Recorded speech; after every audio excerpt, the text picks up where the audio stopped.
Ahí estamos. Bueno, buenas tardes a todos, a todas y a todes. Perdón que voy a estar interrumpida porque está ingresando gente. Buenas tardes a esta octava charla del ciclo del CIEDIS que le hemos nombrado Investigar desde el Sur en Ciencias Sociales y Humanidades en tiempos de pandemia. Esta es nuestra octava charla, como les decía. Ya estamos llegando al final, nos quedan dos más. Estamos muy contentos y contentas de seguir haciendo todos los viernes estos encuentros y especialmente con nuestros investigadores, nuestros colegas y también con invitados como tenemos en el día de hoy. La charla de hoy es sobre el conflicto urbano, el conflicto del suelo urbano, perdón, en tiempos de pandemia, y es un tema muy importante, preexistente, ¿no? A marzo de este año, preexistente como problema y como conflicto a la pandemia, pero sobre todo que se vuelve muy relevante pensarlo desde una perspectiva de derechos humanos en este contexto y a partir de las principales medidas también que se han tomado para combatir y mitigar la propagación del virus, ¿no? Y también señalar la importancia de cómo vamos acumulando a lo largo de todos los debates que hemos tenido en estos viernes, la visión y el enfoque de la interdependencia de los derechos humanos, ¿no? Hemos hablado de educación, hemos hablado de desigualdades de género, hemos hablado de pueblos indígenas, hemos hablado de distintos problemas y el problema de hoy y el tema que traemos para discutir hoy también da cuenta, ¿no? De esa interdependencia de los problemas que venimos discutiendo los viernes desde una perspectiva de derechos humanos, ¿sí?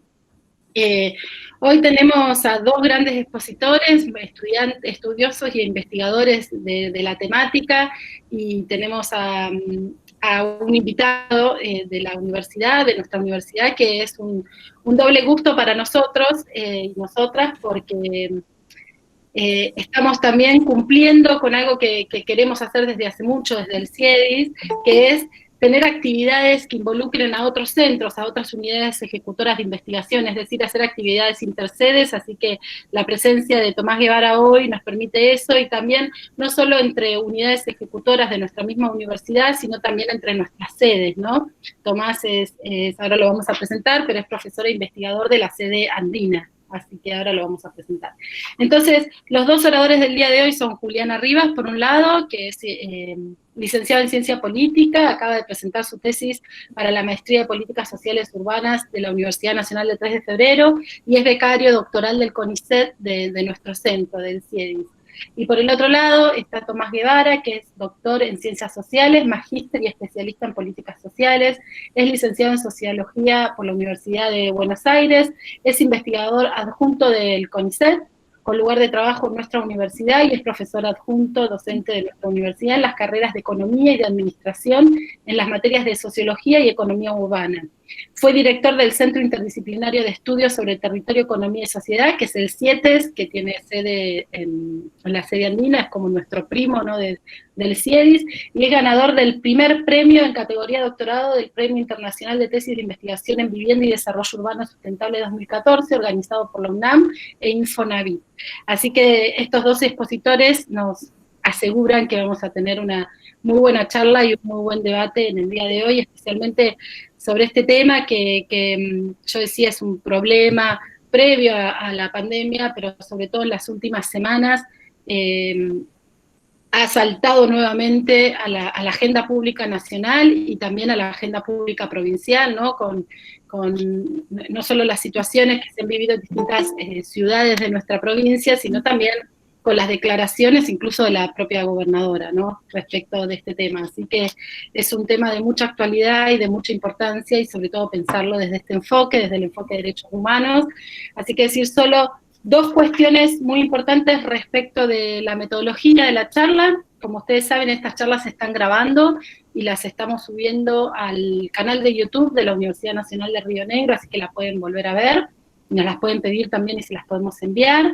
La metodología es que los oradores van a comenzar con sus presentaciones, van a compartir con nosotros lo que trajeron para discutir hoy, y después vamos a abrir el debate a través del chat y también abriendo los micrófonos. Les vamos a pedir que durante las exposiciones mantengan los micrófonos apagados. Si no, yo puedo ser bastante antipática y bloquearlos, pero así no se hace interferencia. Y si es posible, también las cámaras, porque ya somos muchas personas, por suerte, y si vienen más, se puede congestionar la llamada. Así que bueno, nada más, los dejo. Adelante, Tomás y Julián.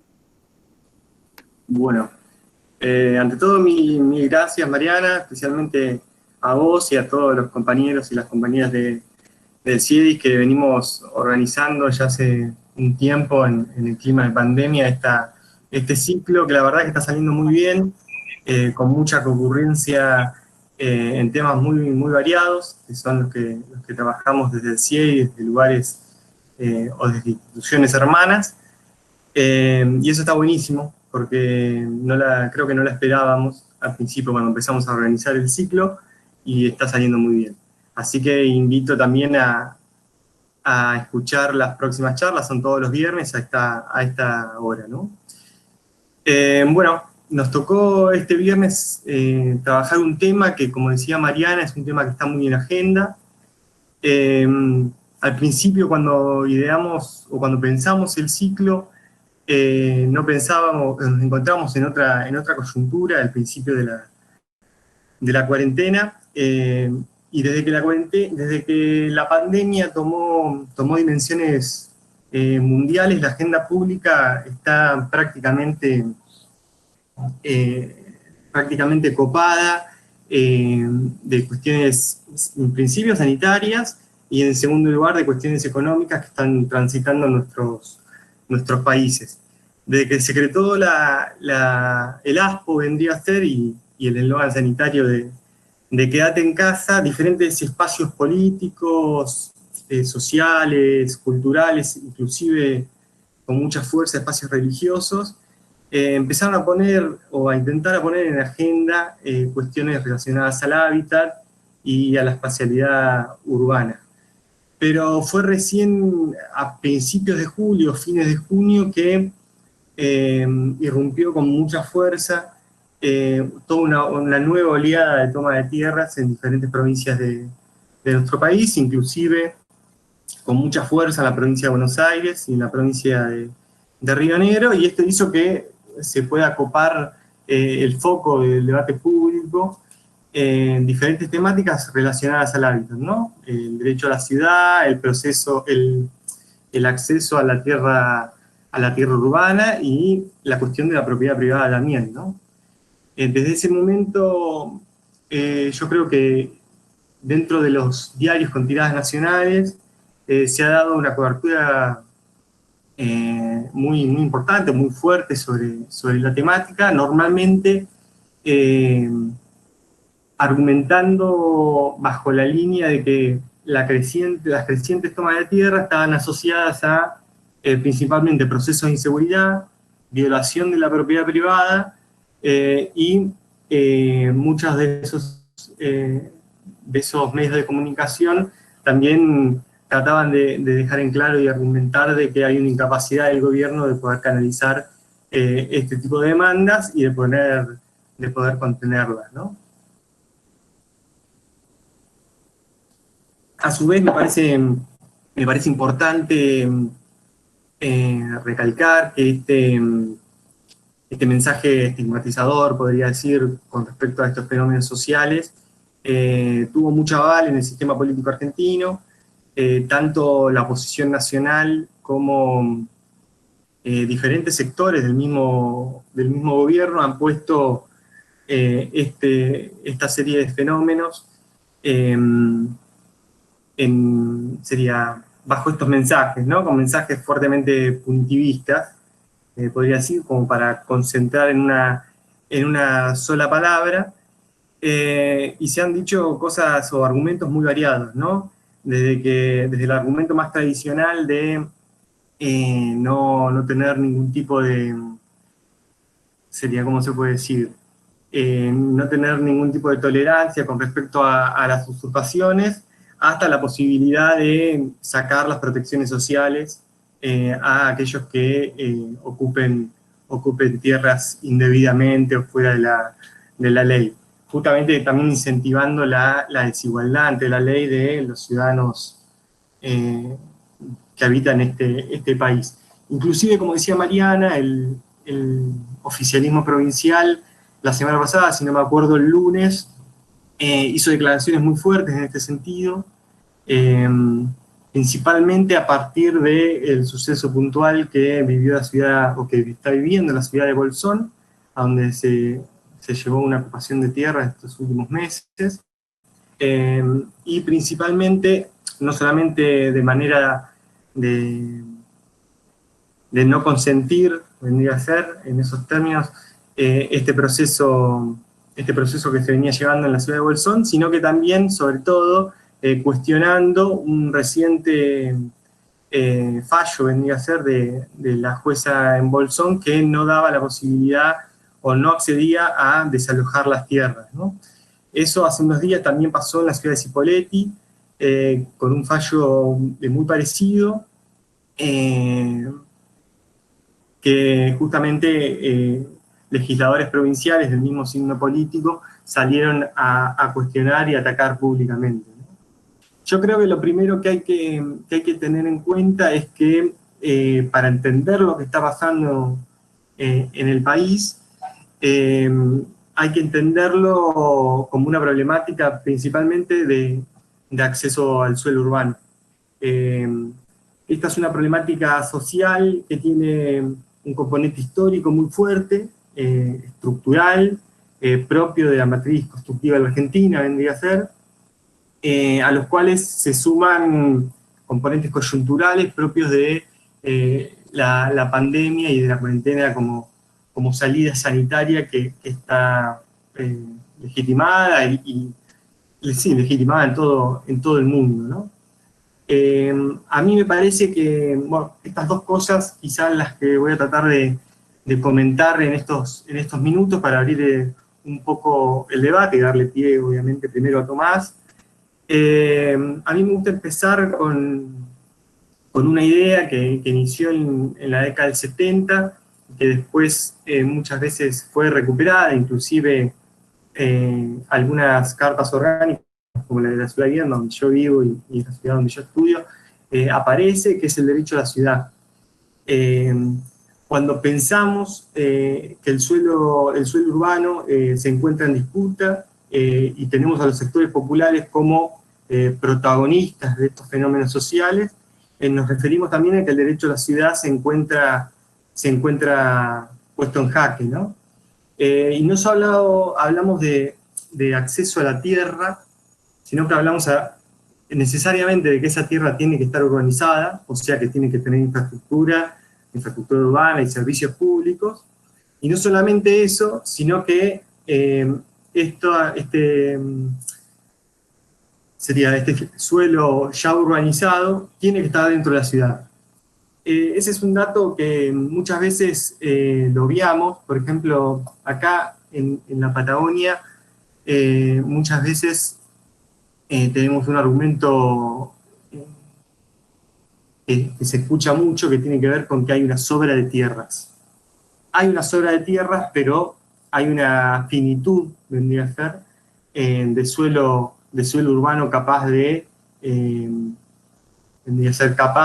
ser utilizado para el conglomerado de gente y de bienes, de servicios que requiere una ciudad, ¿no? Y requiere vivir dignamente, básicamente, en el siglo XXI. Esto me parece que no es menor. Yo justamente hace unos días hablábamos con una colega que llevamos acá un proyecto de Mujeres y Dictadura, que es un proyecto que llegamos desde el CIE, desde la Universidad de Río Negro, pero también con otras instituciones. Nos remitíamos a una política de relocalización que hubo acá en Viedma en la década de 70, ¿no?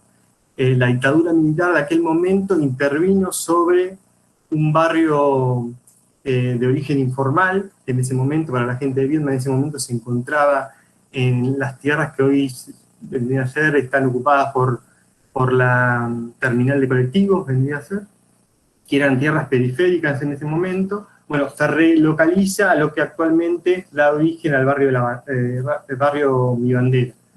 Este barrio, que seguramente todos los vietmenses lo conocen, es un barrio que tiene prácticamente 50 años, que se encuentra hoy dentro de la ciudad, y en aquel momento se encontraba por lo menos a 2 kilómetros de lo que era la periferia de la ciudad en ese momento, ¿no? Esta política claramente no era una política que venía en este sentido, en el sentido de tratar de materializar el derecho a la ciudad de las personas. Todo lo contrario, justamente obedecía a un clima de época propio de la dictadura militar, y apuntaba a generar una segregación de la pobreza, y así apartar a los pobres, ¿no? En esos términos prácticamente, apartar a los pobres a un sur ni siquiera un sur de la ciudad, sino una periferia de la misma periferia de lo que en ese entonces era la ciudad, ¿no? Justamente hablábamos de este ejemplo porque hablábamos de las huellas que dejó la dictadura militar, en ese caso en las mujeres, que es el tema que nosotros trabajamos en ese proyecto, pero también las huellas que dejó en la urbanización de nuestras ciudades. No solamente de esa manera se creó el sur de la ciudad de Viedma, sino que también se empezó a construir una ciudad a partir del eje norte-sur en Viedma, que hasta ese momento no existía. No solamente no existía hasta ese momento, sino que 50 años después nos encontramos que la lógica de producción y reproducción de la ciudad ha seguido este eje norte-sur, centro-periferia, donde tenemos un norte, a donde están los sectores más acomodados, cercanos al río, y luego sectores, sería un degradé hasta llegar a los sectores más empobrecidos en el sur de la ciudad. Este derecho reivindica la posibilidad de que las personas volvieran a ser dueñas de la ciudad, recuperando principalmente la primacía del valor de uso como escenario de la construcción de la vida colectiva. Esto me parece muy importante.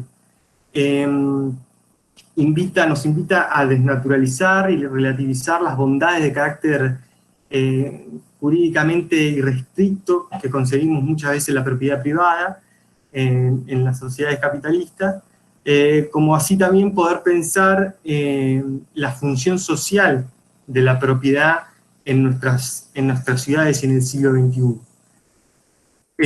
Función social que muchas veces aparece en las constituciones provinciales, pero que muchas veces a la hora de generar políticas de hábitat no se tiene en cuenta.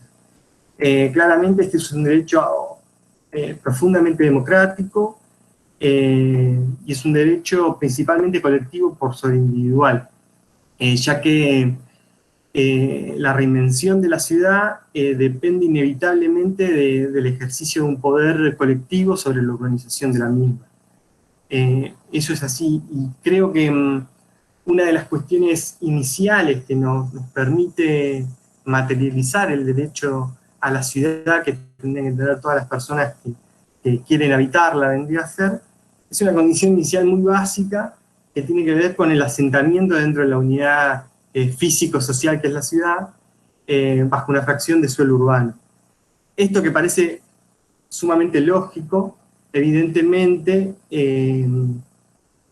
sería debido a los hechos que estamos presenciando últimamente, se ve que no se tiene en cuenta demasiado. Todas las personas, en tanto seres que tenemos un cuerpo, vendría a ser, y que habitamos un lugar, ocupamos un espacio físico, y ese espacio físico tiene que ser dentro de la ciudad y tiene que, obviamente, desarrollarse en parámetros dignos, ¿no? Ya entendiendo esto, ya entendiendo o dando por sentado o dando por válido esto que dije anteriormente, nos preguntamos cuáles son las maneras de acceder a las ciudades contemporáneas que tenemos.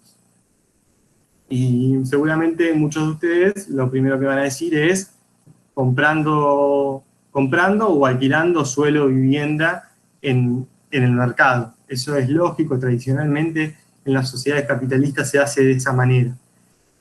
A mí me parece que es necesario poner en tensión y en revisión en el debate público las maneras de producción y de consumo de las ciudades contemporáneas, más allá de lo que se considera como formal, como legal y como existente, entre comillas. Hay toda una dinámica social que no es para nada nueva, es histórica, que claramente no está contemplada, lo que se presenta muchas veces como prácticamente como una patología social, una patología urbana, son procesos y son formas de acceso al suelo urbano que tienen históricamente los sectores sociales, de los sectores populares del mundo, no solamente aquí, no solamente en la Argentina, ni siquiera solamente en la región latinoamericana, sino que en todo el mundo se da de maneras similares el hábitat popular. Y existe una porción más o menos grande, según la coyuntura, obviamente, que ante la mano invisible del Estado no puede acceder a la tierra y a la tierra urbana o al suelo urbano, ni a la vivienda por canales formales, y muchas veces la oferta de parte del Estado y la intervención del mercado de parte del Estado, del mercado inmobiliario de parte del Estado, es sumamente insuficiente. Estas personas, como dijimos anteriormente, necesitan ocupar un espacio. Son sujetos de una sociedad que necesitan ocupar un espacio dentro de la ciudad y están obligadas a resolver sus necesidades de alguna u otra manera.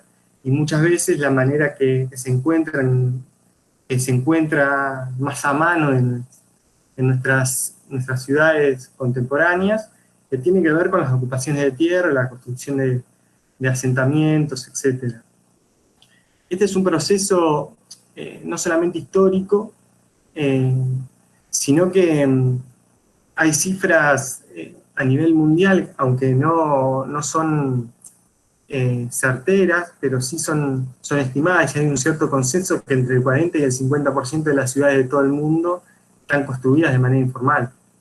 Esto da cuenta de un problema estructural, primero, y da cuenta de un fenómeno que justamente, aunque muchas veces se tome como una patología social, una patología urbana, yo le digo siempre, son fenómenos que verdaderamente existen mucho y se desarrollan prácticamente todo el tiempo en nuestras ciudades. Luego, después, hay diferentes actores que uno puede entender como actores productores de ciudad, vendría a ser constructores de ciudad, que siempre se localizan tres, que quizás son los clásicos de la política social, que es el Estado, el mercado, y también las necesidades de las personas de habitar, que muchas veces obviamente su demanda se encuentra insatisfecha. Hay evidencia científica de sobra que demuestra que el mercado y los desarrolladores urbanos no están dispuestas a crear suelo urbano accesible a los sectores populares. Eso está demostrado que es así, y obviamente que el Estado no cumple un rol menor en esta tríada, sino que tiene una responsabilidad, tiene competencias, tiene la legitimidad y una responsabilidad de intervenir en el funcionamiento de los mercados para garantizar este y cualquier derecho humano, ¿no? Bajo este marco, la obligación de intervenir desde el campo de las políticas habitacionales por parte del Estado resulta un componente central en la erradicación de la pobreza directamente. Hablar de justicia social en el siglo XXI es imposible hablarla por fuera de la justicia espacial, de la justicia habitacional y de las condiciones de vida de nuestras ciudades, ¿no? Las ocupaciones, para cerrar un poco, ¿no? Las ocupaciones de tierra, guste o no, como decíamos anteriormente, son una forma de acceso al suelo urbano de los sectores populares, y, ¿cómo puedo decir? Las visiones, quizás las visiones más punitivistas y los mensajes más punitivistas, como decíamos al principio, expresan un hiato entre los derechos reconocidos constitucionalmente por los tratados internacionales y las respuestas del Estado. No se reconoce la tensión entre dos derechos legítimos, como es el derecho a la propiedad por un lado, pero también el derecho a la vivienda digna. Esa tensión es co-constitutiva de nuestras ciudades. Nuestras ciudades se desarrollan con esa tensión existente en su producción de ciudad. A mí me parece que, a mí me gusta hablar informalmente, nunca lo dije en una charla, pero de la amnesia del Estado. Muchas veces, cuando surgen estos procesos, explota un proceso de toma de tierras, el Estado suele, en primera instancia, tener un mensaje fuertemente punitivo, y de no diálogo con estas experiencias sociales, y hay, como decíamos antes, es muy importante el porcentaje de las ciudades contemporáneas que se desarrollan de esta manera. Acá en Viedma, por ejemplo, del 2003 al 2019, el Estado municipal creó 1.486 lotes, ¿no? Estos son datos de la Subsecretaría de Planificación del municipio, ¿no? El 70% de esos lotes son regularizaciones dominiales y urbanísticas de procesos de toma de tierra. Entonces, esto nos presta o nos da la posibilidad de pensar de que muchas veces estos procesos, que son fuertemente negados, fuertemente estigmatizados, también cumplen una función de válvula de escape de las políticas habitacionales, muchas veces insuficientes, o nulas o insuficientes, con respecto a la demanda que es muy grande. Digamos. Hablar del 70% de regularización dominial, de tomas de procesos informales previos, es verdaderamente un dato muy alto, ¿no? Y después creo, como decía al principio, que las ocupaciones que estamos presenciando a lo largo y a lo ancho de la Argentina en el contexto de pandemia, vienen algunas cuestiones coyunturales que son importantes o que dan datos importantes. Digo algunos que me parecen importantes y también me remito a quizás la realidad vietnense, que también estamos viviendo una situación, yo creo que con pocos antecedentes históricos, ¿no? Uno que me parece que es un poco obvio y que lo fui diciendo, que tiene que ver con el hacinamiento. El famoso quédate en casa como respuesta sanitaria al virus. Todos estamos haciendo un esfuerzo muy grande, pero la variable del hacinamiento obviamente es que se ve muy, muy problematizada y muy acentuada. Eso tiene que ver con una cuestión física, no es una cuestión ideológica, como muchas veces se dijo desde los medios de comunicación. Es una cuestión física, de espacio, de necesidad de espacio, a donde existen familias, un conjunto de familias que viven en monoambientes, en 2 habitaciones, en 3 habitaciones, viven 8 o 9 personas, que bueno, ante esta situación, con la necesidad de resguardar la salud de su familia, la salud de su comunidad, obviamente que las ocupaciones de tierra son una posibilidad de escape, y también hasta son una posibilidad sanitaria en algún sentido, ¿no? Después, la situación económica, principalmente de los sectores populares, muchas veces asociados a la economía popular y economías de subsistencia, hace que se viva una situación muy crítica y que haya un proceso de imposibilidad de pagar los alquileres, que muchos alquileres se encuentran de manera informal, alquilando una pieza, alquilando el ranchito del fondo, viviendo 2, 3, 4 familias en un mismo terreno. Eso me parece una situación que se da muy fuertemente ni hablar en lugares, en metrópolis como la ciudad de Buenos Aires y el AMBA, pero también se dan ciudades intermedias como la nuestra, ¿no?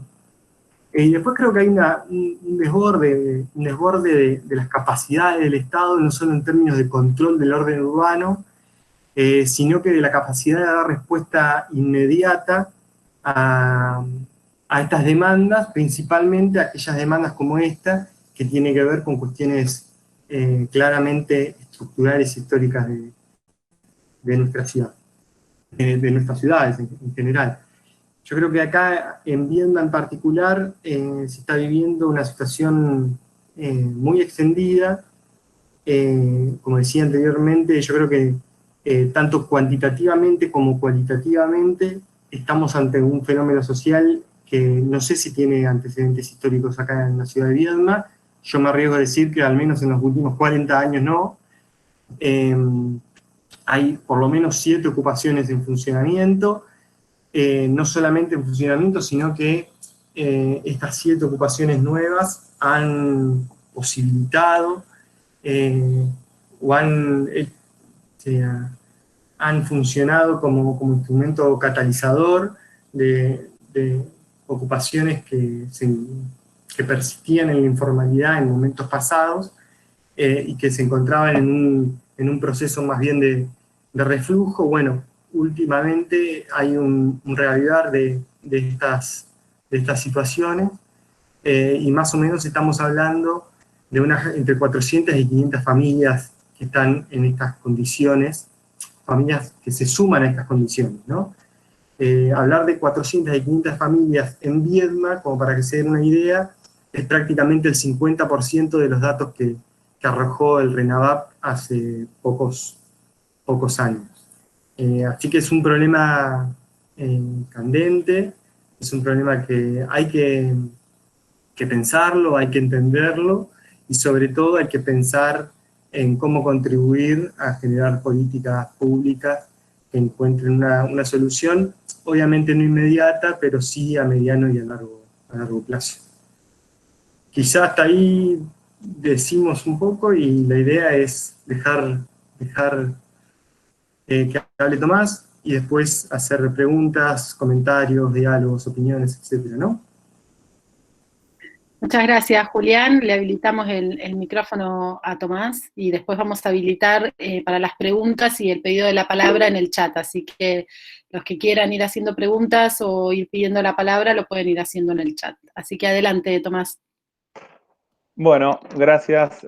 Antes que nada, agradecer a Mariana, a todo el equipo del CIEDIS, bueno, a Julián también por la invitación. La verdad que es un gusto poder participar de estos espacios y bueno, también como decía Mariana antes, acá en el CIETES, que es el centro que integro yo en la Universidad de Río Negro, que es un poco como primos, digamos, nos parece también que está bueno, importante, generar estos cruces y articular un poco más, que a veces cuesta en una provincia tan grande y a veces medio mal comunicada. Pero bueno, la pandemia tiene esas cosas medio contradictorias que facilita con esta virtualidad medio forzada. A veces yo creo que hace rato que no intercambiaba tanto con gente del resto de la provincia como con esta pandemia. Así que bueno, esas contradicciones que tenemos. Bueno, la verdad que bueno, se nota con Julián que venimos trabajando algunas cuestiones juntos y que tenemos lecturas en común, porque bueno, ha ido visitando, digamos, algunos elementos que yo también tenía como apuntados, como para ir charlando, así que voy a tratar de repetir lo menos posible y en todo caso irme hacia otros elementos y bueno, sobre todo dejar espacio para el intercambio, la charla y demás, porque siempre me parece que es lo más rico en estos espacios. Bueno, cuando un poco pensábamos cómo darle sentido, cómo organizar la charla, terminó con este título que es Suelo Urbano, el suelo urbano en conflicto en tiempos de pandemia. Y bueno, básicamente le quedó con ese título porque había 3 elementos o tres conceptos, si se quieren, muy fuertes. El primero claramente tiene que ver con lo que es el suelo urbano. El suelo urbano que como decía Julián antes, es una precondición, ¿no?, de nuestro ser en la ciudad. Nuestra Constitución garantiza una vivienda digna en el artículo 14 bis y tratados internacionales, Pero bueno, la primera condición que está atado a esa posibilidad de tener una vivienda, una habitación, tiene que ser con el suelo, el acceso al suelo a un pedazo de la ciudad. Y bueno, cuando hablamos de vivienda, cuando hablamos de desarrollo urbano, no estamos hablando nada más solamente de esa unidad física, es una obviedad esto, pero viene bien recordarlo a veces, sino que estamos hablando de un montón de bienes, de servicios, de la accesibilidad fundamentalmente, de cómo nos vinculamos con el resto de esta cosa tan compleja por momentos y tan grande y tan diversa que es la ciudad, ¿sí? Bueno, la primera entrada que tenemos es dónde estamos localizados, ¿sí? Esa es el primer condicionamiento. Y esto que parece lo más básico, en realidad es lo que cada vez aparece como más complicado. Cuando uno mira las últimas décadas, uno puede trazar diferentes hitos, ¿no? O parte de aguas en la historia, claramente la década del 70 empieza a ser uno, o la crisis de 2001, otro, donde cada vez más esa posibilidad que tienen los sectores sociales de acceder a esa localización en la ciudad se ve complicada, se ve obstaculizada, cuando no completamente impedida, porque cada vez más, digamos, la lógica del mercado, pero que el mercado siempre funcionó en términos de mercado de suelo y de vivienda, eso no es que sea nuevo, sino que cuál es la lógica con la que está funcionando ese mercado, que podemos hablar de una lógica de valorización y excepcional y excesivamente especulativa, esa lógica de mercado, es lo que hace que cada vez más sea más difícil el acceso al suelo urbano a través de los mecanismos mercantiles. Entonces es cada vez más, digamos, la proporción de la sociedad que se ve excluida de ese tipo de derecho tan básico. Bueno, decía que uno puede tener un primer parteaguas en la década del 70, esto tiene muchas explicaciones que tienen que ver con cambios en el modelo de acumulación, en la crisis del modelo fordista, también tiene que ver con el inicio de lo que va a ser después la dolarización del mercado inmobiliario, tiene que ver también con el inicio de lo que es los procesos de pauperización, el aumento del desempleo, de la marginalidad, etcétera. Bueno, claramente todo eso tiene un primer hito fuerte a mediados de la década del 70 y que coincide además con la última dictadura, que también tiene en la dimensión espacial grandes hitos que tiene que ver con la erradicación de los asentamientos informales, sobre todo de las villas de emergencia en las grandes ciudades, ¿sí? Tiene que ver con esas políticas que decimos o llama la literatura de blanqueamiento, ¿sí? De la ciudad. Esto es excluir y expulsar de la ciudad todo lo que sea conflictivo y todo lo que no quiera ser mostrado, digamos, ¿no? Y donde la pobreza, los sectores populares, el comercio informal, los feriantes, lo que hoy llamamos por ahí economía popular, claramente eran cuestiones, actividades, fenómenos que había que ser excluidos, ¿sí? Bueno, en ese marco, lo que aparece después como manifestación fuerte del hábitat tiene que ver con que esos sectores que venían accediendo, digamos, al suelo a través de lo que la literatura llama en general los loteos populares, ¿sí? Que eran loteos que hacían propietarios, algunos desarrolladores, pero pequeños, ¿sí? Desarrolladores es un nombre medio técnico, no, por ahí no se llamaba así, loteadores, ¿sí? Y que eran loteos populares donde la gente podía acceder a precios bastante accesibles, en cuotas, ¿sí? Con esas famosas libretas que algunos acordará o habrá escuchado. Bueno, la verdad que el acceso al suelo urbano no era hasta la década del 70 una cuestión que revistiera excesivos obstáculos para una buena parte de la población. ¿Qué tipo de hábitat era ese? Bueno, también era un hábitat precario, ¿no? Donde esos loteos populares no demandaban para el privado más que hacer un plano de subdivisión, ¿sí? Ni siquiera implicaba la apertura necesariamente de las calles, a veces menos la dotación de servicios, ¿sí? Pero bueno, era una forma de acceso que permitió que nuestro país, por ejemplo, hasta ese momento, tuviera niveles de informalidad urbana muchísimo más bajos, por ejemplo, que el resto de América Latina, ¿sí? Bueno, cuando viene la dictadura y genera este primer parteaguas, donde se empieza a cerrar, ¿sí? Donde se empieza a cerrar esa capacidad de acceso al suelo urbano, bueno, lo que va a pasar, lo que va a detonar, sobre todo sobre el final de la dictadura, son los que se conocen como los asentamientos informales, ¿sí? Principios de la década del 80, mediados de la década del 80, y los asentamientos informales, que es lo que hoy llamamos la toma de tierra, no es otra cosa que eso, empieza a aparecer como la manifestación típica del hábitat popular. Como los sectores populares, y cada vez más también incluso algunos sectores medios, acceden, digamos, a su localización en la ciudad. Esto lo decía Julián antes claramente. Es la forma, no es una cuestión moral, no es opinable, no es valorativo, digamos, hay una variable en el tiempo, 20, 25, 30, 35% de la población, depende de un montón de cuestiones, del nivel de ingreso, el nivel de ocupación, bueno, el ciclo, digamos, económico en el que se encuentra el país, hay un porcentaje grande de la población que la única posibilidad que tiene de acceder, digamos, a una localización en la ciudad es a través de esos procesos de autoproducción del hábitat, le llamamos también, asentamientos informales, y que cada vez explican más, digamos, cómo crece también la ciudad.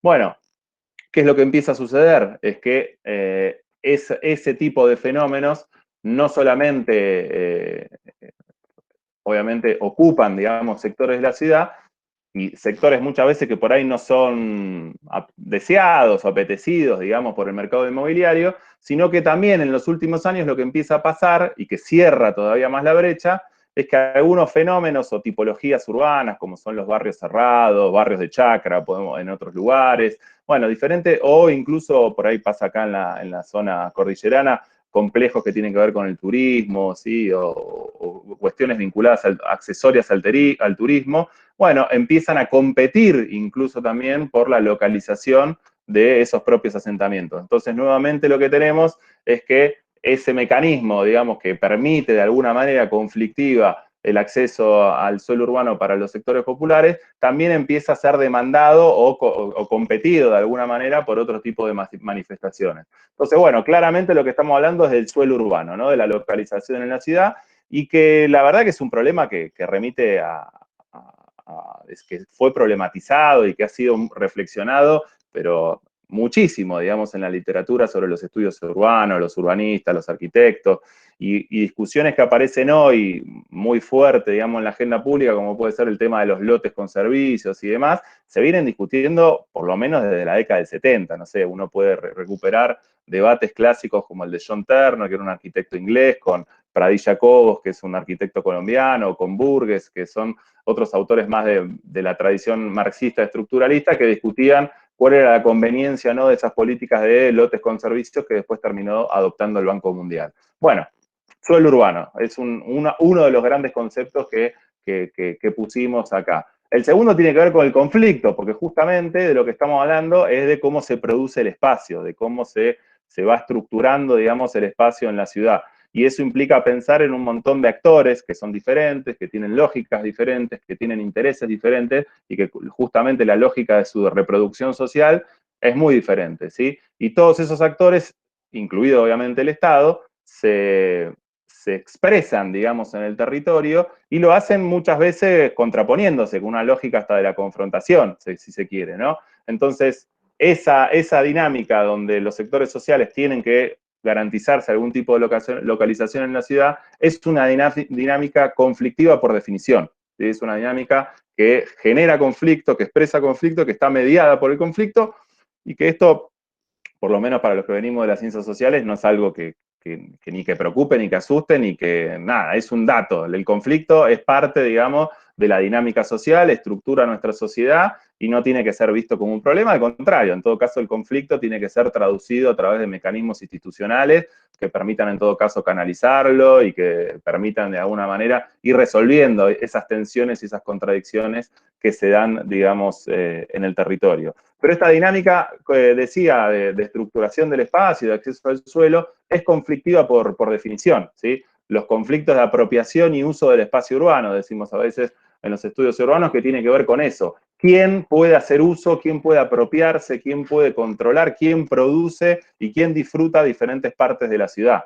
¿Sí? Bueno, esto tiene diversas manifestaciones de todo tipo. En los últimos años, a lo mejor, lo más fuerte, o una de las cosas más fuertes que aparece en la literatura, tiene que ver con lo que se conoce como los grandes proyectos urbanísticos, ¿sí? Que son por ahí grandes proyectos que vienen a transformar de la mano de grandes desarrolladores, muchas veces habilitados, digamos, por políticas a veces un poco permisivas por parte del Estado, transformaciones, grandes transformaciones y procesos de valorización en alguna de las áreas de la ciudad, ¿sí? Y esto genera toda una dinámica de conflicto, porque muchas veces para generar esa transformación implica transformar una parte de la ciudad, a veces va a implicar excluir o expulsar a otros sectores que estaban previamente en ese lugar, ¿sí? Entonces de vuelta aparece el conflicto, ¿no? El suelo urbano, el lugar, la localización, y esta dinámica del conflicto permanente que se da en nuestra sociedad.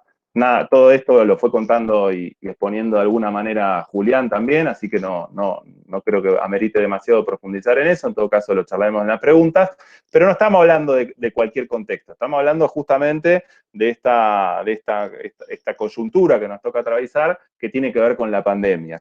Y bueno, la cuestión del suelo urbano y del conflicto asociado al suelo urbano apareció en diferentes momentos, por lo menos dos en la pandemia, y que tiene que ver con un primer momento donde se empezaba a hablar, y que creo que el caso testigo fue lo de Villa Azul, una villa, un asentamiento informal en Quilmes, en el sur del conurbano de bonaerense, cuando empezó a ingresar, digamos, entre comillas, el virus en las barriadas, en los barrios más populares. Bueno, se empezó a reflexionar mucho sobre, y se empezó a evidenciar, algo que por ahí los que venimos de este palo, es algo que es una obviedad, pero que tiene que ver con cuáles son las condiciones de vida que son en esos barrios, que están marcadas por la precariedad, que están marcadas por el hacinamiento, que están marcadas por las restricciones en el acceso a servicios, que están marcadas por la dificultad, digamos, la entrada y salida del mercado laboral, con inserciones que son muy inestables y muy precarias. Bueno, todo eso que por ahí para los que estudiamos, investigamos, militamos, o incluso o los operadores políticos, los decisores políticos también lo conocen, por ahí para buena parte de la sociedad, o esa sociedad que se expresa mayoritariamente en los grandes medios, aparecía como invisibilizada o no demasiado problematizada. Bueno, la pandemia en ese contexto, con el caso de Villa Azul, tal vez como el más fuerte, puso de manifiesto y puso en la agenda pública esta realidad, la de los barrios populares, ¿sí? Y esto trajo toda la discusión, que esto que contaba Julián, de la ley del RENAVAP, del Registro Nacional de Barrios Populares, de una ley de integración suburbana que fue votada en 2018 y que implicó la declaración de utilidad pública, expropiación de más de 4.400 barrios, y la necesidad de generar una política de integración, porque ahí lo que hay son sectores sociales que tienen derechos insatisfechos.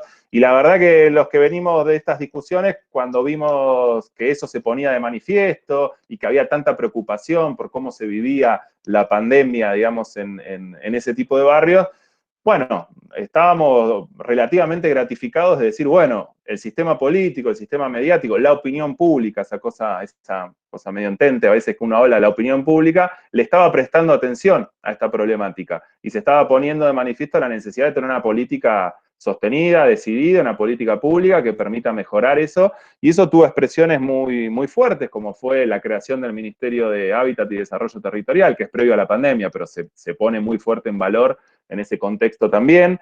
La incorporación de un porcentaje, creo que es el 9% del impuesto país, este impuesto que se pone a los dólares para ahorro, que son para destinar a esta política de integración de barrios populares, y más recientemente, ya definitivamente en pandemia, con la discusión sobre el proyecto de ley del aporte extraordinario, como le terminaron llamando, de las grandes fortunas, donde una parte, creo que el 15%, si no me equivoco, va a ir también para esta política de integración de barrios populares. Ahora bien, no fue la única manera, ni la más fuerte, lamentablemente, o la que terminó siendo, que se expresó esta problemática del suelo urbano y del conflicto vinculado al suelo urbano en la agenda pública en el marco de la pandemia, sino que, como relataba Julián, en las últimas semanas empieza a aparecer, digamos, otra mirada del mismo problema, que tiene que ver con los discursos más punitivos, más estigmatizantes, y que buscan dar una solución que tiene que ver con, si se quiere, con esta cuestión de la mano dura.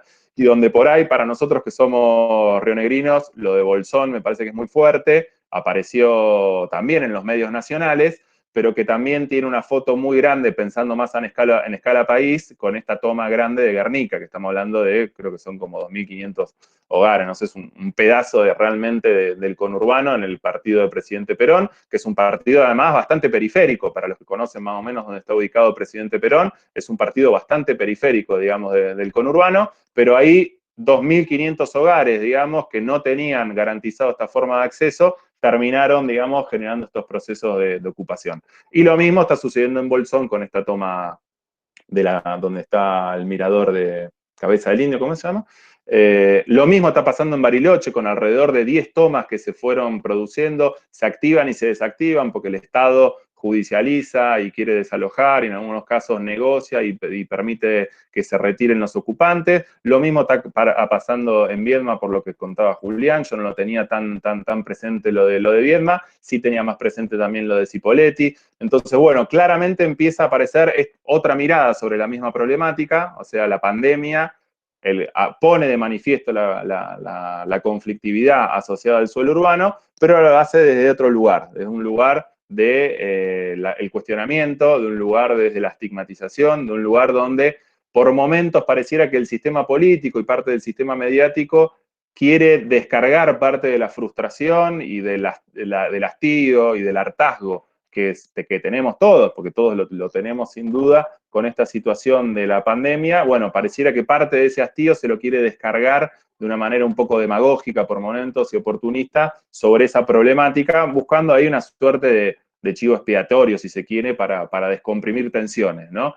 Y bueno, así como nosotros nos alegramos en un primer momento cuando se ponía el foco en esas situaciones de hacinamiento y precariedad y la necesidad de una política habitacional, nos estamos preocupando mucho de cómo se está empezando a mirar en las últimas semanas estas manifestaciones del hábitat popular y cuál pareciera que es el abordaje predominante que está dando parte del sistema político, por lo menos fuerte. Yo diría en Río Negro es casi todo el sistema político, lamentablemente. A nivel nacional aparecen miradas más matizadas o más discusión, por lo menos, dentro de la coalición gobernante. En el caso del oficialismo provincial pareciera bastante más hegemónico y parte también de la oposición se ha expresado en ese sentido, de tener una mirada ahí de estigmatizar, de lo punitivo, y donde hay sectores, si se quiere, que, bueno, como en este discurso que aparece muchas veces de la meritocracia, de que no aportan, de que quieren vivir de arriba,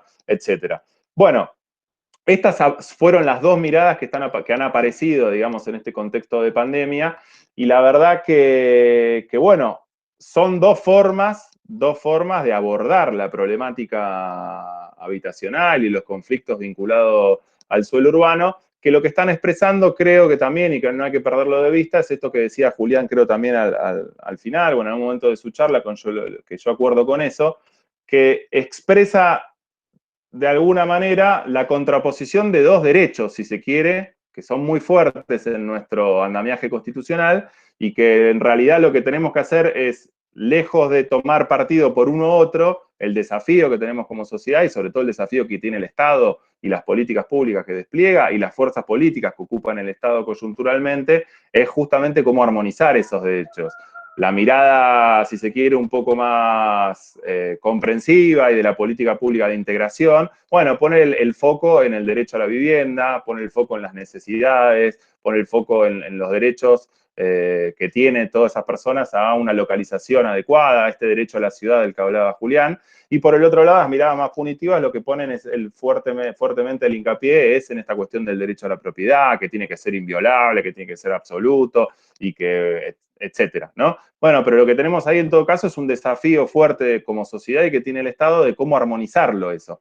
Y la única forma de armonizarlo eso tiene que ver con las políticas públicas sostenidas en el tiempo, ¿sí? Porque decimos en el análisis de políticas públicas se habla mucho, y en particular en políticas habitacionales, se hablan de las políticas ex ante, que son las políticas más preventivas, y las políticas ex post, que son las políticas que reparan, ¿no? Reparadoras, una vez que la problemática ya se expresó. Entonces, bueno, las políticas públicas ex ante lo que tienen que permitir es a través de un menú, si se quiere, de políticas, que obviamente está en los lotes con servicio, pero que también está en la construcción de viviendas sociales, llave en mano, como se conocen, que también están los mejoramientos habitacionales, que también están los créditos hipotecarios para articular con el mercado, porque no es que el Estado tiene que resolver todo y solamente esta problemática, es un menú de política pública que nos tiene que permitir, de alguna manera, para decirlo con una palabra bastante común también en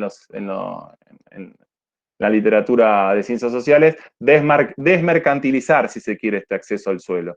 Si decíamos al principio que uno de los principales problemas que tenemos es que es cada vez más chico, digamos, cada vez más angosto, cada vez más pequeño el sector social que puede garantizarse el acceso al suelo urbano a través del mercado, porque este mercado que funciona en dólares, que tiene una lógica fuertemente especulativa, ¿sí? Bueno, lo que tenemos que hacer como política pública sustancialmente es desmercantilizar ese acceso, es lograr, digamos, que el acceso a la localización, el acceso a la derecho a la vivienda, no esté necesariamente atado a nuestra inserción ocupacional o cuáles son nuestros ingresos, sino que tenga que ver con otras cuestiones que básicamente con nuestro rol y nuestra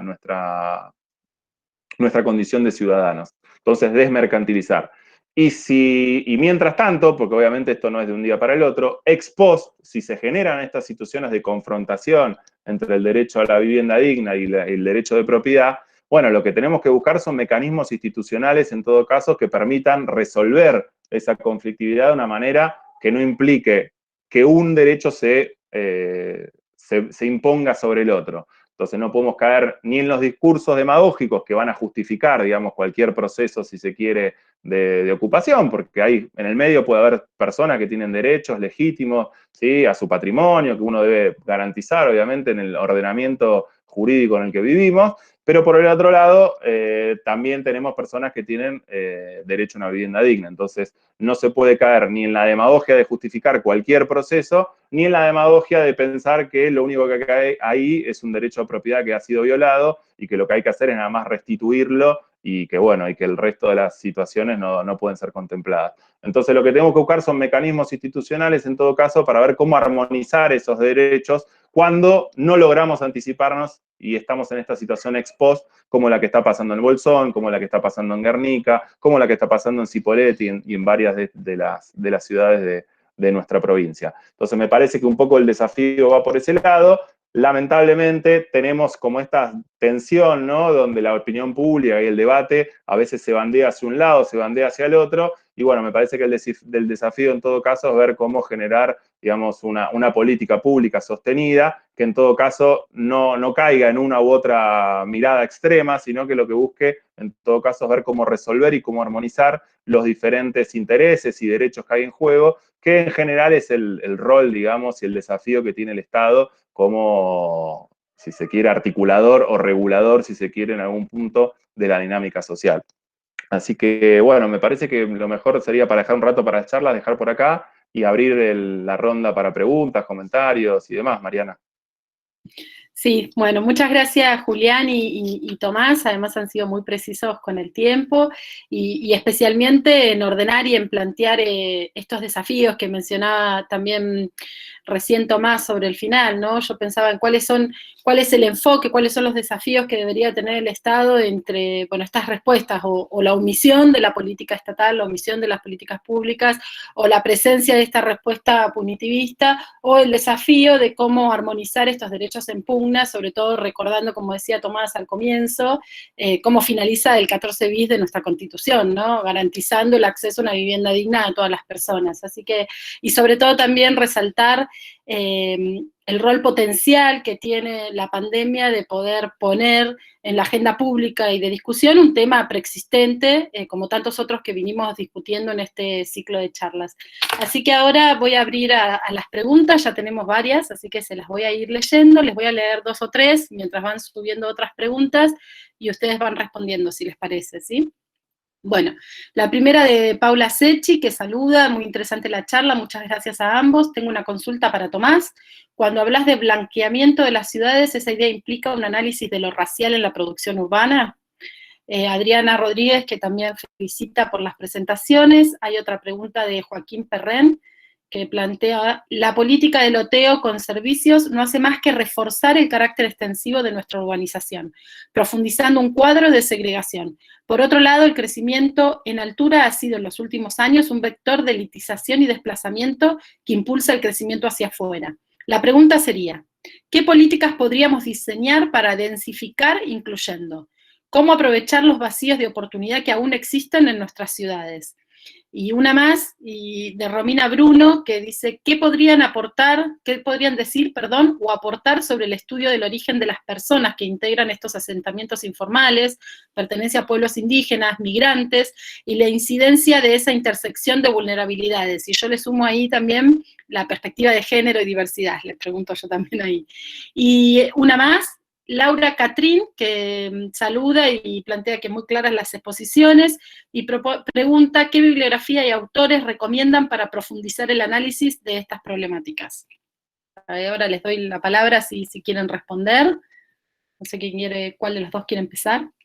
No, si quieren arranco por una muy puntual. Lo de blanqueamiento sí, hay literatura, sobre todo en otras ciudades por ahí de América Latina, pero incluso hay un trabajo muy clásico de Oslak, que analiza las transformaciones de la ciudad de Buenos Aires durante la última dictadura, que tenía un poco esta clave de pensar cómo hay políticas que buscan expulsar, digamos, el conflicto, y las poblaciones que son vistas como conflictivas o portadores de algún tipo de disvalor, donde muchas veces el anclaje tiene que ver con lo étnico, digamos, ¿no? De hecho, también autores como Smith que hablan de la ciudad revanchista, que también tiene que ver con esto de hacer foco, digamos, en un sector social, como el portador, digamos, de una serie de problemáticas. Y bueno, las políticas espaciales tienden a tratar de expulsarlo, sobre todo de las áreas centrales, ¿no? De las áreas que tienen algún tipo de valor turístico, ¿no? Que donde es necesario venderlas, si se quiere, hacia el exterior. Pero sí, tiene un anclaje étnico en muchos lugares.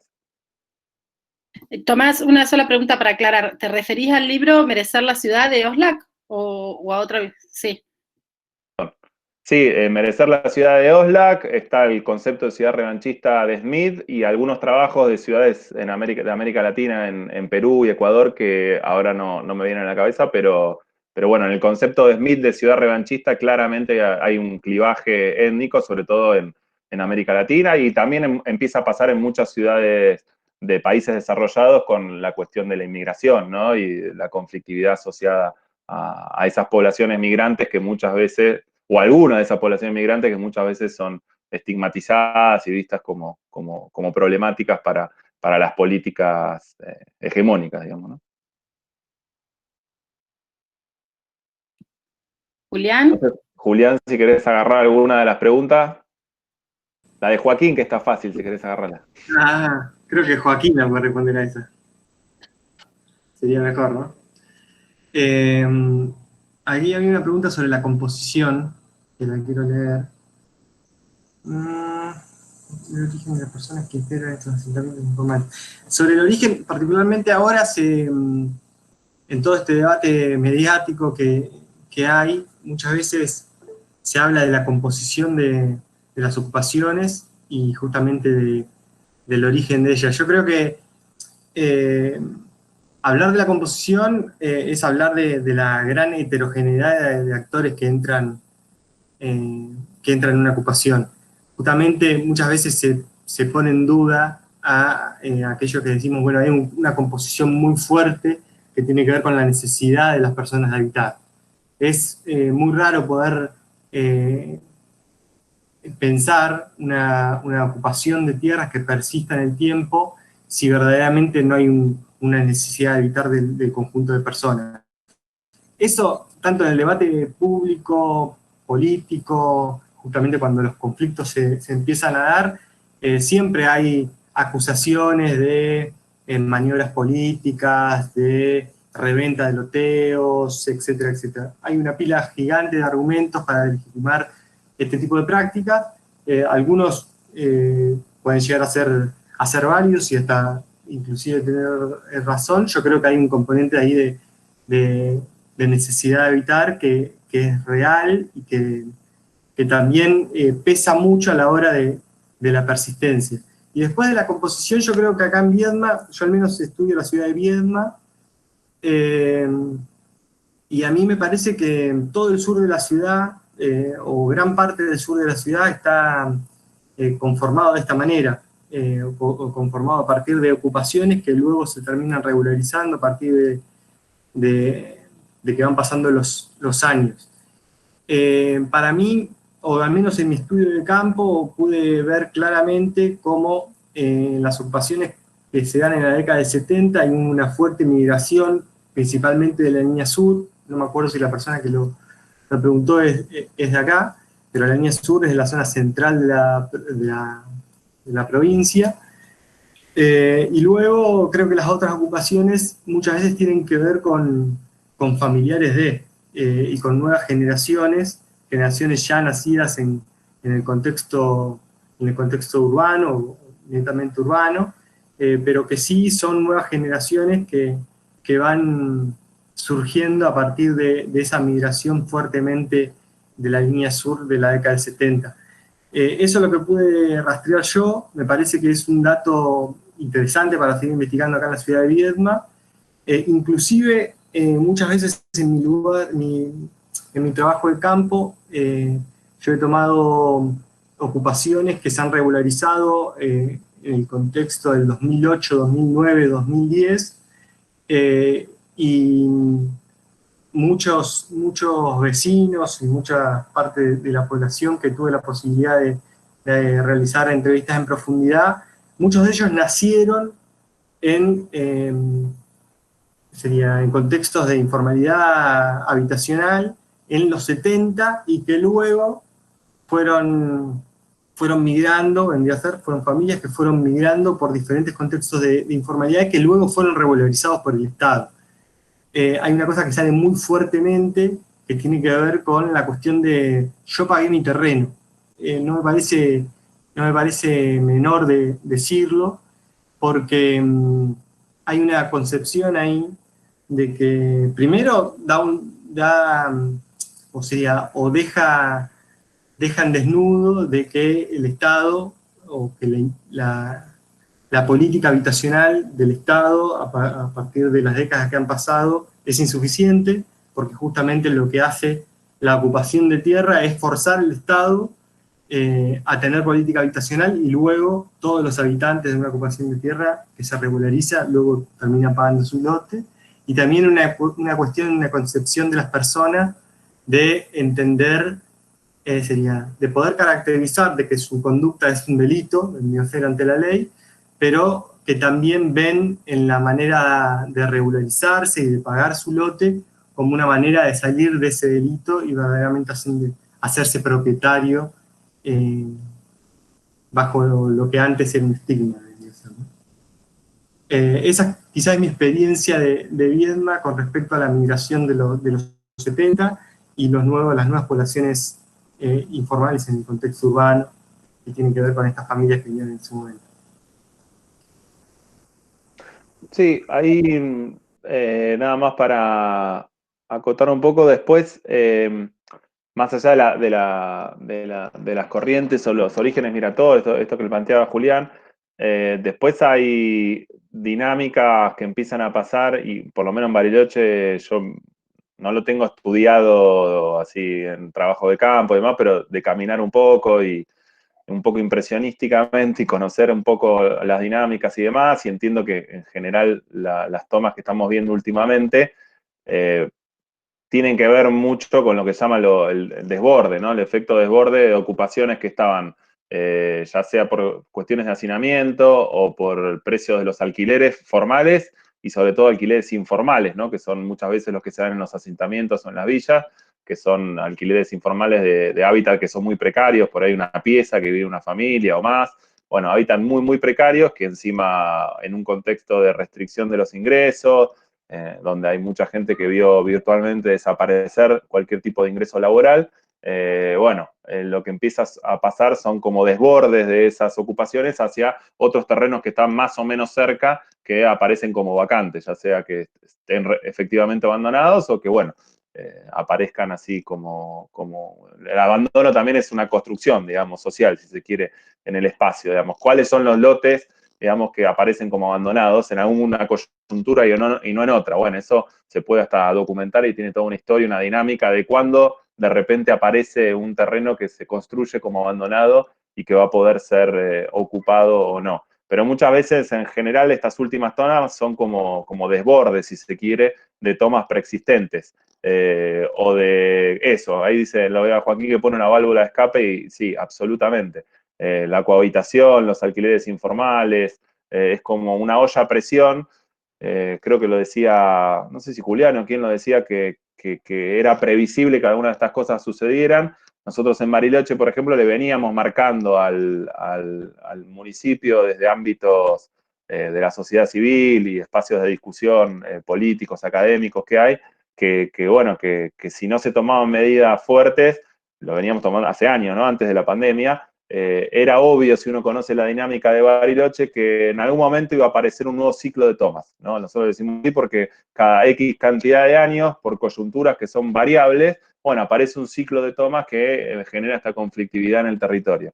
Bueno, no nos imaginábamos que iba a ser una pandemia lo que lo detonó, pero claramente, de hecho empezó antes de la pandemia, el último ciclo de tomas en Bariloche. Pero bueno, por algún factor coyuntural determinado, se habilita esta dinámica que es muy expansiva. Algunas se terminan consolidando, otras terminan siendo desalojadas, desocupadas, y otras se consolidan, ¿no? ¿Por cuáles se consolidan y cuáles no? Bueno, lean la tesis de Julián, maestría próximamente, para entenderlo. Pero bueno, algunas se consolidan y otras no, digamos, ¿no? Pero tiene mucho esta lógica del desborde, si se quiere, ¿no? De tomas que terminan desbordándose hacia otros terrenos. Bueno, muchas gracias. Tenemos un montón de comentarios y de preguntas, las voy a ir leyendo. Oscar Lascano, que plantea la desmercantilización de las tierras urbanas por no reproducir el ius abutendi, hacer lo que se quiera con la propiedad y no transferir propiedad a los ocupantes, pero sí garantizarles los otros dos componentes jurídicos de la propiedad, el ius utendi, derecho de uso, y el ius fruendi, el derecho al disfrute. La entrega en su usufructo es un camino. Eso saca del debate toda la argumentación de ventas de terreno. Yo me sacrifiqué por tener mi terreno, ¿por qué se los van a quedar ellos? Etcétera. José Macela pregunta, ¿qué piensan de la escasa solidaridad de la población con los que ocupan por necesidad? ¿A qué creen que se deba la estigmatización que sufren los que ocupan? Y una más, así después seguimos con otra ronda. María Paula Cardela, muy buena la charla, gracias. Muchas personas que habitan las periferias de la ciudad son campesinos, campesinas, campesines o hijos o nietos que tuvieron que abandonar sus tierras por formas de desalojo directas o indirectas. Lo cual nos dice que para pensar la ciudad también tenemos que mirar sí o sí qué sucede en las zonas rurales. Bueno, Joaquín que decía, que comentaba sobre lo de Neuquén, que también mencionaba Tomás.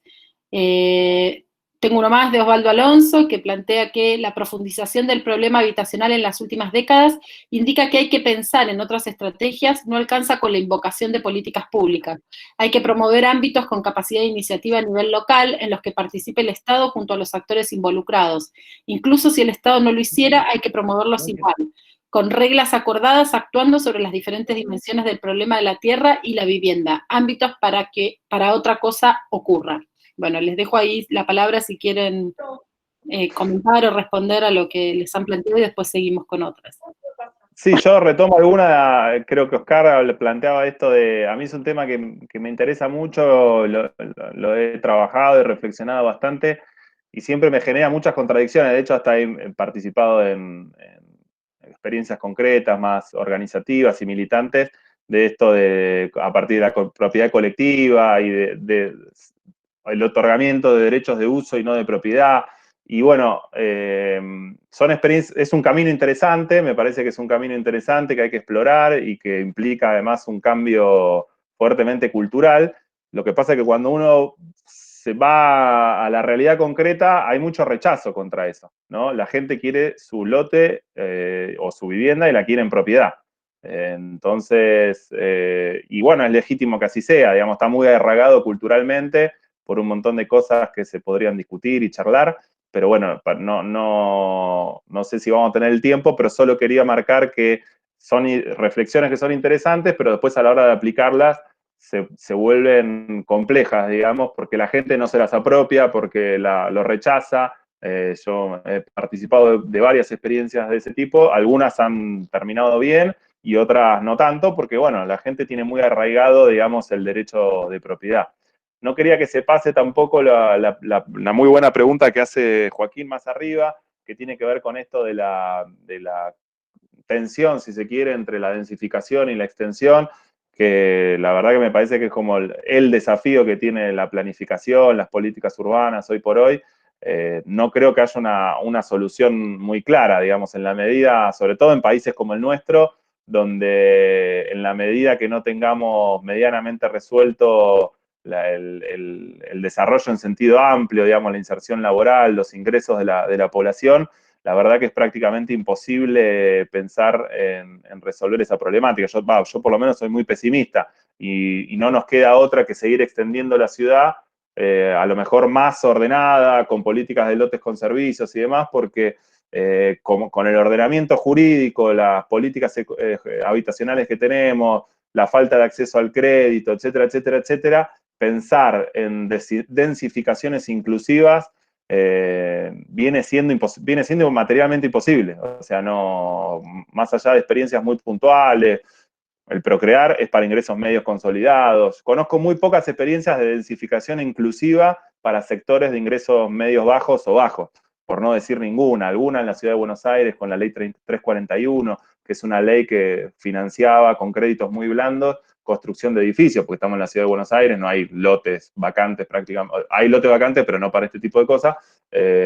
Financiaba construcción de edificios con créditos muy blandos, pero la verdad que son experiencias muy acotadas, muy, muy chiquitas, que son difícilmente escalables y que, bueno, que en nuestro país presentan un montón de restricciones, ¿no? La verdad que no tengo una solución claramente, me parece que es el gran desafío. Seguir extendiendo las ciudades, ya sea informalmente o con lotes con servicio, tiene un límite que está acá nomás. En Bariloche está acá nomás el límite, porque ya el transporte se vuelve insostenible, porque están tan poco denso la ciudad que es económicamente inviable por momentos, porque los servicios se vuelven muy caros, digamos, para llevar con el nivel de extensión que tiene la ciudad y las bajas densidades que tiene. Entonces, claramente la extensión tiene un límite que es muy claro, en Bariloche está ahí nomás.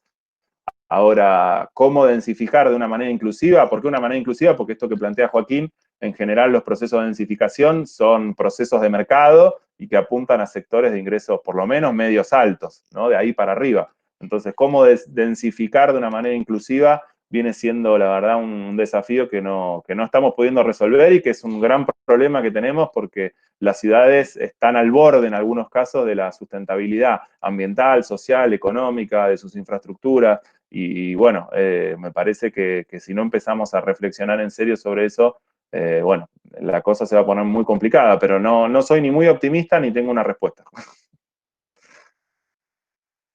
Bueno, muchas gracias. Vos, Julián, ¿querés acompañar, decir algo? Y si no, tengo otra pregunta. Ahí Tomás dio varias puntas relacionando las preguntas que hay. Yo creo que a mí también me parece que ese es parte de la discusión con mayúscula. Yo creo que inclusive acá en Viedma estamos en una situación diferente a la que viven otras ciudades con un nivel también de crecimiento poblacional, como es Bariloche, como pueden ser otras ciudades, no sé, Comodoro Rivadavia, Cipolletti, etc. Acá en Viedma creo que tenemos un margen para ser un poquito más optimista, poquito al menos, más optimista, pero sí son debates que tenemos que dar. Esos son los debates que las ciudades tienen que dar. Yo creo que hay todo lo que tiene que ver con problematizar el Estado, regular el Estado, muchas veces deprima culturalmente, nosotros lo tomamos como mala palabra, y verdaderamente creo que ahí tenemos que buscar un poco las diferentes iniciativas para poder dar solución habitacional a las personas que habitan la ciudad. Hoy en día, acá en Viedma, si bien es una ciudad que no tiene la extensión, el proceso de extensión que puede llegar a tener Bariloche, es una ciudad mucho más chica, mucho más compacta vendría a ser que Bariloche, pero sí sigue habiendo dentro de la ciudad vendría a ser grandes claros y terrenos ociosos con todos los servicios habilitados para ponerse en funcionamiento. Y eso es una problemática real, que resolverla es muy compleja, y es un debate que no hay que darlo, no la tiene que dar ni Alberto Fernández, ni Nación, se tiene que dar principalmente los municipios, y principalmente los poderes legislativo y ejecutivo. Bueno, muchas gracias. Hay otras preguntas o comentarios. Micaela Góngora dice, buenas tardes, durante la década de 1950 hubo planes de vivienda, no recuerdo cómo se llamaba, que se construyeron barrios. De esto me interesaba pensar la ocupación de tierras no como un delito, sino como un vacío de planificación del Estado. Sigue Silvia Soto, un saludo desde Costa Rica, bueno, también te saludamos, internacional, siempre tenemos participantes de otros países. Pregunto, el abordaje institucional, en la medida que son abordados desde sus mecanismos, que delega la resolución del conflicto del suelo urbano, acceso a la vivienda, las políticas públicas y la cabida estatal, gubernamental, no está cerca de reproducir sus ausencias. ¿Qué cuota de relevancia se le concede a un aparato de resolución cuando reproduce la criminalización de la desigualdad, segregando sujetos y ciudadanos? ¿Cómo se consigue en eso como una respuesta? Micael Cora, la planificación de barrios aledaños a las grandes ciudades también implica pensar en una infraestructura que los comunique con la ciudad, trenes, rutas, etcétera, para evitar el hacinamiento y aprovechar la extensión territorial, que creo que se refería a lo que estaba planteando Tomás sobre Bariloche. Acceso a tierras a través de cooperativas, plantea Claudia Benjamín, pagando los servicios de a poco y luego encarar la vivienda. Otra más de Silvia, cómo confiar o delegar esas responsabilidades de los aparatos institucionales, ya por herencia histórica, hegemónicos, discriminatorios, sobre todo en una sociedad capitalista. Otra de Joaquín, que le pregunta a Tomás, captando plusvalías urbanas y compatibilizando usos residenciales y recreativos.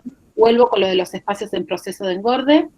Y por último, Jorge Villar, respecto de la pregunta de Joaquín y la respuesta de Tomás, aludiendo a la densificación inclusiva, por decirlo de algún modo, me remitiría a ideas y líneas de acción nacidas en los 60 y ejecutadas en los 70. Obvio que las mismas vistas hoy muestran aspectos criticables y otros muy virtuosos, perdón. Ahí digo una cosita y creo que después Tomás ahí me hicieron un par de preguntas ahí que me parecen que son muy interesantes. Por ejemplo, plusvalía urbana en Bariloche existe, hay que ver cómo funciona. Una que acá hay un comentario de Osvaldo Alonso, yo obviamente que comparto, que no solamente tenemos que pensar en una concepción de políticas públicas desde el Estado como si fuera algo vertical. Yo digo, la discusión se tiene que dar en el Poder Legislativo y en el Poder Ejecutivo, incluso justamente acompañado de un montón de organizaciones que tenemos desarrollo en el territorio con diferentes propuestas. Y más abajo hay un comentario que plantea diferentes alternativas de política habitacional, que me parece también que es sumamente interesante y sumamente inmediato entrar en poder ver el abanico de políticas habitacionales que posiblemente se pueden llevar a cabo en la ciudad y no solamente quizá quedarnos en las que hegemónicamente o históricamente se han llevado a cabo en la Argentina, que muchas veces tiene que ver con la entrega del lote o de llave en mano o de lote con servicio, ¿no? Paso, Tomás, ahí. No, bueno, a la verdad que hay un montón de preguntas y está para quedarse mucho.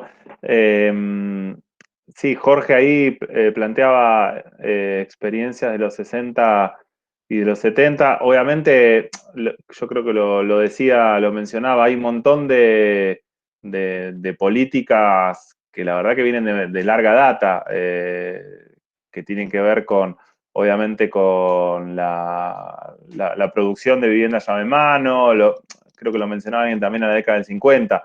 Digamos, hubo un enorme esfuerzo, digamos, masivo de inversión en producción de vivienda estatal y a través de créditos hipotecarios, también en muchos casos del banco hipotecario, que en ese momento era público, en la década del 40 y del 50. Y después hay también experiencia, no tanto en Argentina por ahí, pero sí en otros países, de lo que son las políticas de lotes con servicios. Me parece que la verdad que los instrumentos de alguna manera o las opciones más o menos los conocemos. Creo que en los últimos años en Argentina ha avanzado mucho la discusión sobre los instrumentos de gestión de suelo, esto que mencionaba antes Joaquín, de la plusvalía urbana, como es incluso mayor aplicación de los instrumentos de contribución por mejoras. Hay en algunos casos, Bariloche tiene algo parecido a eso, impuestos a los bienes urbanos ociosos, ¿sí? O tratar de gravar, digamos, los impuestos que están vacantes.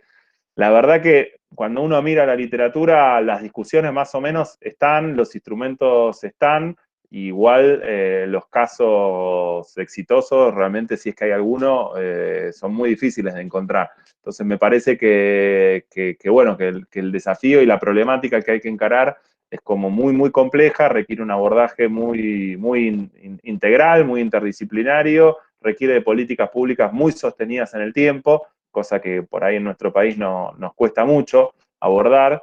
Y bueno, necesariamente requiere echar mano a todos estos instrumentos. Y a lo mejor requiere un Estado muy flexible y muy inteligente que los pueda utilizar en diferentes coyunturas y para diferentes poblaciones. Me parece que alguien mencionaba lo de las cooperativas. Yo he visto experiencias muy interesantes de acceso a la vivienda y al suelo a través de cooperativas. Pero bueno, no sé si es masificable, no sé si es escalable al nivel que necesitamos para resolver el déficit habitacional. Pero bueno, uno puede generar, como hay en Uruguay, por ejemplo, un programa muy interesante y con ley y demás, de autogestión de la vivienda, y a lo mejor no te resuelva todo, pero te resuelve una parte y uno lo puede ir estructurando. Pero también vas a necesitar seguramente una fuerte política de lotes con servicio y seguramente vas a necesitar una parte de vivienda llave en mano, seguramente para población que no puede o no quiere involucrarse en otro tipo digamos, de alternativa habitacional, y todo eso tiene que estar sustentado por una muy inteligente, digamos, muy flexible y muy sensible, si se quiere, política de gestión del mercado de suelo, ¿sí? Entonces me parece que hay que tener un abordaje muy integral, es muy complicado, claramente en nuestro país no lo estamos logrando, o por lo menos yo no conozco ningún caso que uno pueda decir realmente exitoso, y por lo que conozco del resto de América Latina, me parece que tampoco, pero bueno, el desafío va por ahí. Me parece que en nuestro país en particular tenemos un obstáculo adicional que bueno, hasta donde conozco en otros países no se da con la misma fuerza que acá, que tiene que ver con la dolarización del mercado inmobiliario, ¿no? Hay otros países que por ahí esto está más atenuado, es para algunos segmentos, o no tiene por ahí el nivel de extensión que tiene acá. El hecho de que todos pensemos, digamos, las propiedades, ya sea terrenos, terrenos no tanto, pero a veces también, o muchas veces también terrenos, y sobre todo vivienda, edificaciones en dólares. Bueno, en un país que lo aqueja básicamente como obstáculo a su desarrollo la restricción externa, esto es, que somos un país que necesita dólares pero que no los produce, bueno, es delirante realmente que funcione dolarizado nuestro mercado inmobiliario. Entonces yo soy muy pesimista en el sentido de que creo que ahí tenemos uno de los principales obstáculos, que es económico, pero que también es social, también es cultural, y que me parece que si no resolvemos también eso, entonces también necesitamos un menú de políticas de vivienda, necesitamos instrumentos de gestión de suelo muy eficaces y muy ¿cómo es? Muy eficaces y muy ágiles, si se quiere, porque el mercado funciona con mucha agilidad, ¿no? El mercado todo el tiempo se están generando operaciones y por ahí el Estado, para intervenir en el mercado, tiene mecanismos muy burocráticos que hace que cuando el Estado ya se puso en marcha, ya la cosa ya te la resolvió el mercado formal o informal, no importa. Entonces necesitas un menú de políticas habitacionales, instrumentos de gestión de suelo muy eficaces y muy ágiles, y creo que además necesitamos en eso una política que no tengo ni idea cómo se hace, de desdolarizar claramente el mercado inmobiliario. Son tres, me parece, ejes como muy fuertes y muy complejos que me parece que tenemos que abordar en nuestro país, que algunos abordan a nivel local y otros abordan a nivel nacional, lo cual genera más complejidad todavía en un país federal como el nuestro. Bueno, voy a hacer otra ronda de comentarios antes de finalizar. Me quedé en el de Hugo Aranea, que plantea, hablamos de tierra fiscal o privada, ¿de dónde obtienen las tierras el Estado? El 80% de los ocupantes son de origen mapuche, desplazados por la campaña del desierto. Pablo Marigo, que plantea, en Bariloche tenemos ordenanza de recuperación de plusvalía, contribución por mejoras, banco de tierras y un instituto de tierra específico para la aplicación de las políticas habitacionales. Sin embargo, la planificación urbana y el desarrollo territorial se siguen pensando en función de la actividad turística, que por su incidencia a través del mercado inmobiliario es uno de los actores que refuerza la desigualdad en el acceso al suelo. Oscar Lascano comenta, es verdad que los propios ocupantes tienen internalizada la cuestión de la propiedad, sobre lo que decía Tomás hace un rato, y bueno, visto la imposibilidad de responder a las necesidades por cuestiones financieras, es hora de discutir los criterios de propiedad, porque hoy estamos perdiendo la batalla mediática. Pablo Marigo continúa. Digo esto para problematizar las propias herramientas de gestión del suelo que son necesarias, pero requieren de una discusión sobre la política urbana que le da sustento. Joaquín, que comentaba lo que estaba planteando Tomás. Eliana Belén Echevarría. ¿Qué sucede con los determinantes de salud en el actual contexto sanitario que involucra a los barrios populares? Jorge Villar, de acuerdo Tomás, para terminar diría que lo que nos falta es fundamentalmente una política de financiamiento de magnitud y continuidad adecuada. Osvaldo Alonso, la mayoría de las ciudades están diseñadas para una población de clase media, gran parte de la población queda fuera.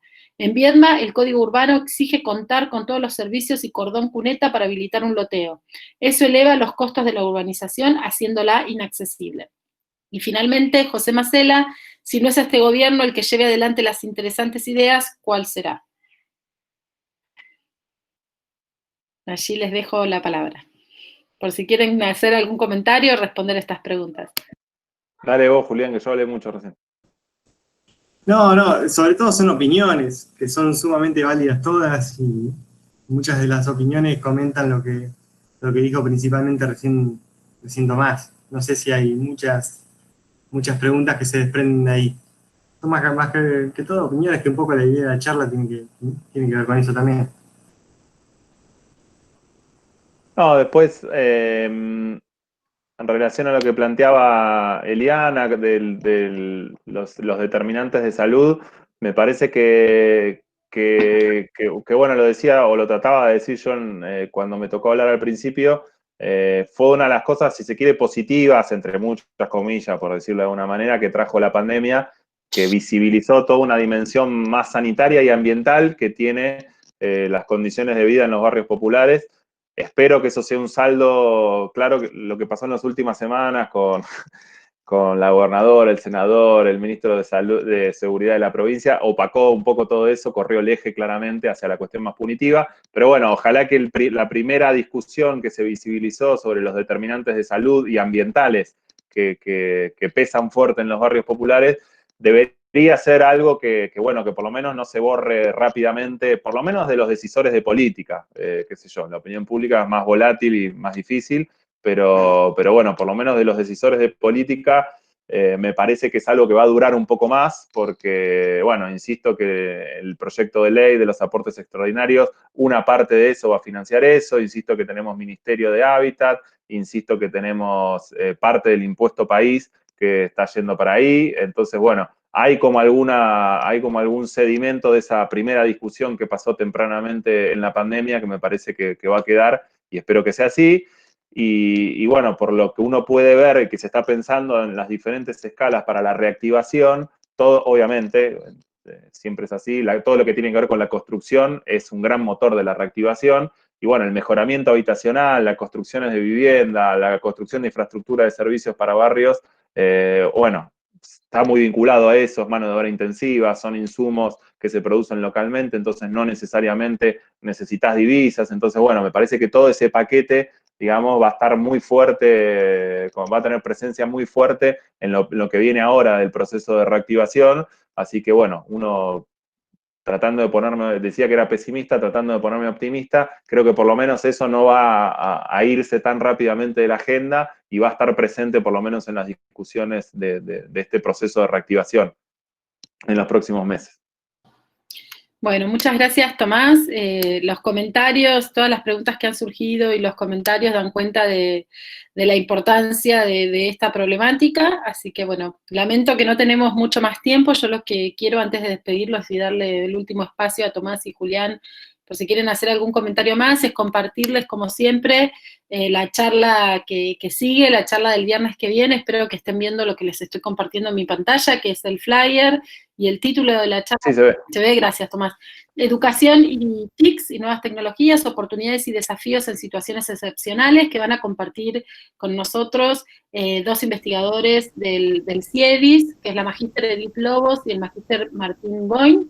El viernes que viene, a la misma hora, por el mismo canal, las esperamos a todos y a todas a que sigan participando y acompañándonos en este ciclo de charlas. Y bueno, yo las despido a todos hasta el viernes que viene, y si quieren Tomás y Julián hacer algún comentario, y agradecerle por supuesto a Julián, que es nuestro colega aquí del CIEDIS, pero especialmente también a Tomás, que participamos, que vino y aceptó, y le agradecemos mucho que haya compartido este encuentro con nosotros, y además la importancia que, como mencionabas, ¿no? De fortalecer estos espacios de encuentro entre nuestros centros, entre nuestras unidades ejecutoras, más allá que compartiendo, ¿no? la investigación de Julián, ya lo venimos haciendo hace varios años, pero sobre todo seguir consolidando estos encuentros que la virtualidad, y como vos decías, paradójicamente la pandemia nos permite hacer a través de estas herramientas que las usamos mucho más en los últimos meses. Así que les dejo la palabra y yo ya despido a todos y a todas, por si quieren hacer algún comentario más.